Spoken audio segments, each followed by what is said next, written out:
अवधूत चिंतन श्री गुरुदेव दत्त परमपूज्य श्री शिरीषदादा कवडे महाराजांच्या जे संती वसविला ठावो यात आपण काल अध्वर्षम गुढे काढी प्राण नावाची पेंडी बांधोनी घाली उडी मध्यमे माझी.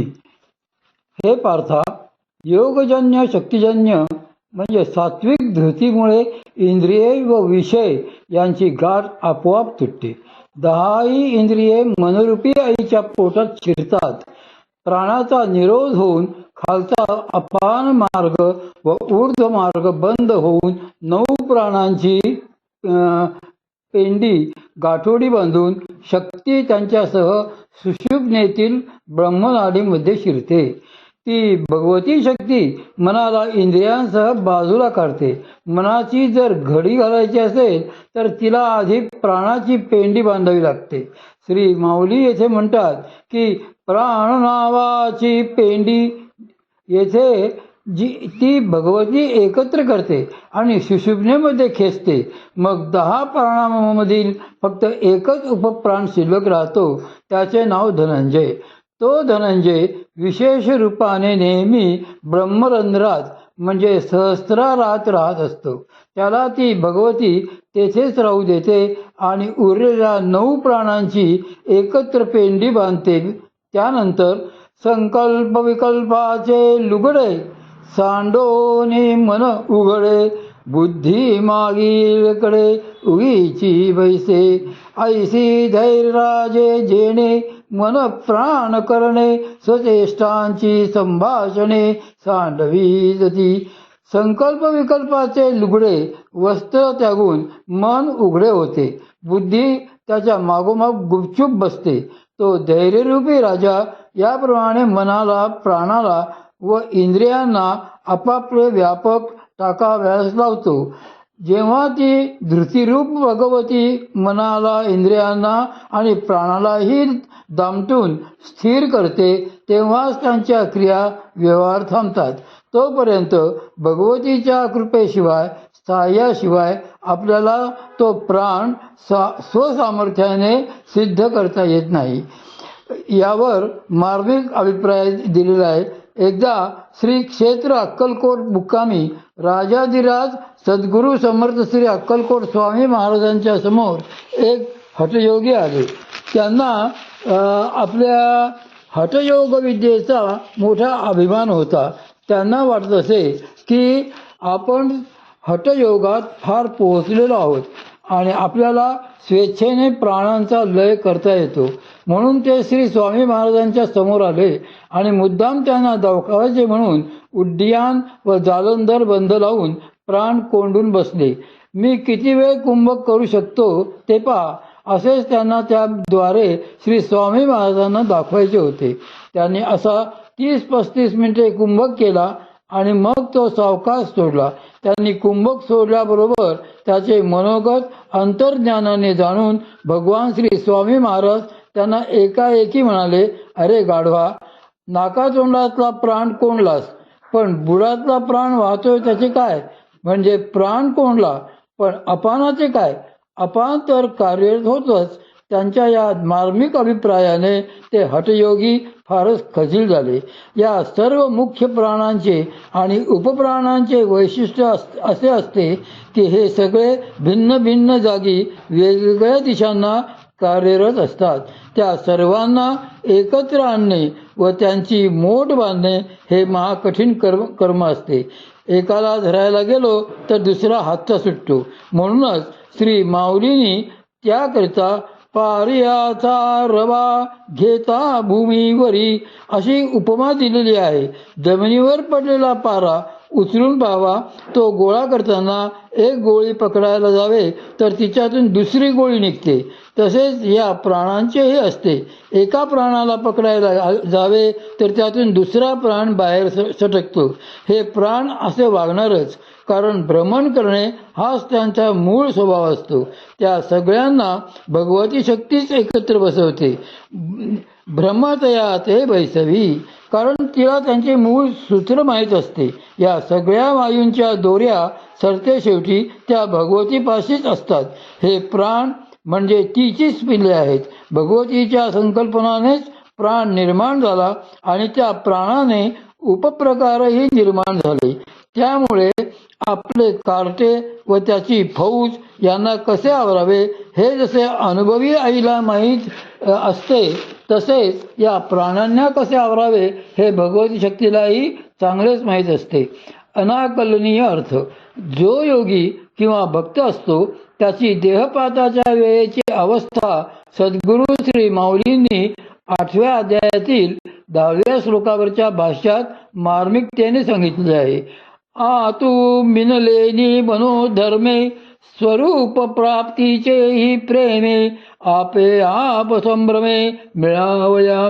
मनाचे सर्व व्यापार त्या शक्तीत एकटवून स्वरूप प्राप्ती व्हावी या प्रेमळ भावनेने ती भगवती जीवासह परब्रह्म स्वरूपात मिसळून जाण्याकरता संभ्रमते. परमपूज्य सद्गुरू श्री मामा बरेच दिवस या ओवीवर चिंतन करीत होते. त्यांना या ओवीतल्या एका गूढ शब्दाचा नेमका अर्थ उलगडत नव्हता आणि तो शब्द म्हणजे संभ्रमे. परमपूज्य श्री मामांनी उर्वरित ओवीचा अर्थ असा लावला होता की आतू मिनलेनी मनोधर्मे. त्यावेळी भगवती अंतःकरण ताब्यात घेते मग आणि त्याचे धर्म म्हणजे त्याचे सगळे विषय हे तिने मनाला स्वतःच्या आत घेतल्याने आत वळतात.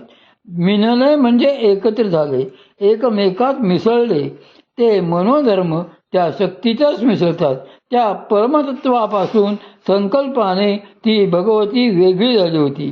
त्या परमतत्वामध्ये तदाकार होण्याची तिला ओढ आहे. त्याच्याशी एकरूप होण्याचे तिला प्रेम आहे. त्या स्वरूपप्राप्तीच्या प्रेमानेच ती भगवती जीवासह सहस्राराकडे चाललेली आहे. पण पुढे श्री माऊलींनी दीड चरण घातला आहे की आपे आप संभ्रमे मिळावया.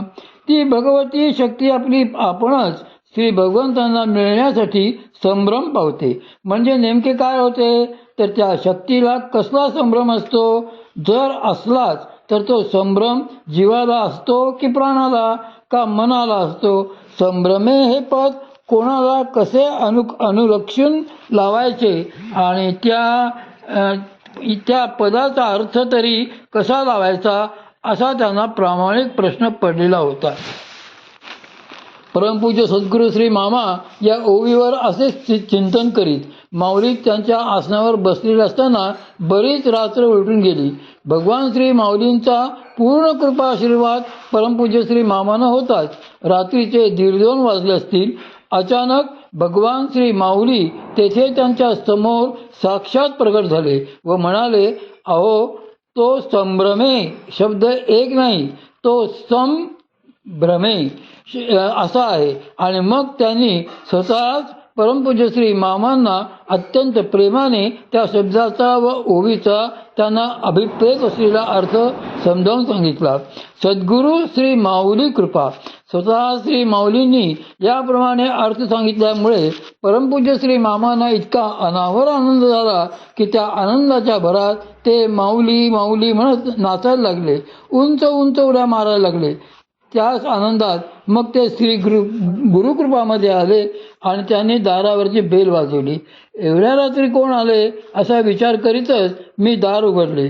पाहिले तर दारात सद्गुरू परमपूज्य श्री मामा. ते आत येण्या अगोदरच दिव्य केशर कस्तुरी समान सुगंधाचा विलक्षण प्रबल झोत आत शिरला. ते त्या दिव्य आनंदातच होते. आत येताच त्यांनी मला कडकडून मिठी मारली व ते मला म्हणाले, पोरा अरे माऊलीने काय अर्थ सांगितलाय बघ. मग त्याने मला हाताला धरून माझ्या कॉटवर बसवले व शेजारी बसून तो अर्थ मला सविस्तर समजून सांगितला. नंतर पहाटेपर्यंत आम्ही दोघेही त्याच आनंदात निशब्द बसून होतो. आपे आप संभ्रमे याचा अर्थ श्री माऊलींनी असा सांगितला की सन नाम परमात्मा सहा हे पद परब्रह्मवाचक आहे, तसेच स्तन हे पदही परब्रह्मवाचकच आहे. या परब्रह्मात परमात्म्यात मिसळण्यासाठी भगवती शक्ती भ्रमे म्हणजे भ्रमण करीत वर सहस्रारात जाते. आप संभ्रमे आणि नुसतीच वर जात नाही, तर अखंड भ्रमण करणाऱ्या प्राणालाही सोबत घेऊन ती वर जाते. म्हणूनच त्यांनी शब्दप्रयोग केला आहे की संभ्रमे. संभ्रमे याचा दुसरा अर्थ असा आहे की सम म्हणजे संगीत. अखंड भ्रमण करणारा जो प्राण आहे त्याच्या सहित त्या प्राणाला घेऊन ती वर सहस्रारात जाते. तिचे हे सर्व कुटुंब म्हणजे जीव, मन, वासना, प्राण या सर्वांना वर सहस्रारात घेऊन जाताना त्यातील मनाला मात्र ती अज्ञान चक्रामध्येच ठेवून देते. म्हणजे त्या मनरूपी वृत्तीचे स्वतःमध्ये लयीकरण करून घेते. त्यामुळे त्या वृत्तीला मन म्हणून पुढे जाता येत नाही. मनाचे संकल्प विकल्प अज्ञाचक्रापाशीच थांबतात. मनाचा जो स्थिर भाग असतो ते चित्त भगवतीत लय पाहून प्राणांबरोबर वर जाते. अशा प्रकारे मन सोडून उरलेले प्राण चित्त, बुद्धी, अहंकार या सगळ्यांचे गाठोडे घेऊन ती आपल्या पतीपाशी म्हणजे परमात्म्यापाशी वर सहस्रारात येते. श्री माऊली येथे प्रस्तुत होईत. त्याचमुळे असे सांगतात की ऐसे न रहाया ते रहावी, भ्रमया ते बैसवी, प्राणशक्तीशी खेळ धोकादायक. सतत भ्रमण करणाऱ्या प्राणांना ती भगवती स्थिर बसवते. कुठे बसवते? तर सहस्रारात नेऊन बसवते. हे प्राण सूक्ष्म शरीरातल्या सर्व नाड्यांमधून जेव्हा पूर्णपणे निघतात आणि ब्रह्मनाडी वाटे ब्रह्मरंध्रामध्ये एकाग्र होतात, तेव्हा शरीराचे सर्व व्यवहार थांबतात. शरीर पूर्णपणे निश्चल होते. असे शरीर निश्चल होऊन सर्व जाणीवा हरपल्या की आपण म्हणतो याची समाधी लागली. बाहेरून बघितले तरी अशा साधकाच्या शरीर, मन, प्राणांना निश्चलता आलेली कळते. अशा निश्चल शरीरामध्ये परत हालचाल केव्हा सुरू होते? तर जेव्हा ती भगवती प्राणांना परत आपल्याबरोबर घेऊन खाली येते आणि येता येता त्या प्राणांना जेथून काढले असते तेथेच परत सोडते. तेव्हा त्यानंतरच शरीराची हालचाल परत सुरू होते, तोपर्यंत नाही. म्हणूनच त्या प्राणशक्तीशी कधीही अजाणतेपणी खेळू नये. परमपूज्य सद्गुरू योगीराज श्री वाद गुळवणी महाराज नेहमी सांगत होते की प्राणशक्तीशी भगवतीशी खेळ खेळणे हे विषारी नागिनीशी खेळ खेळण्यासारखे असते. का?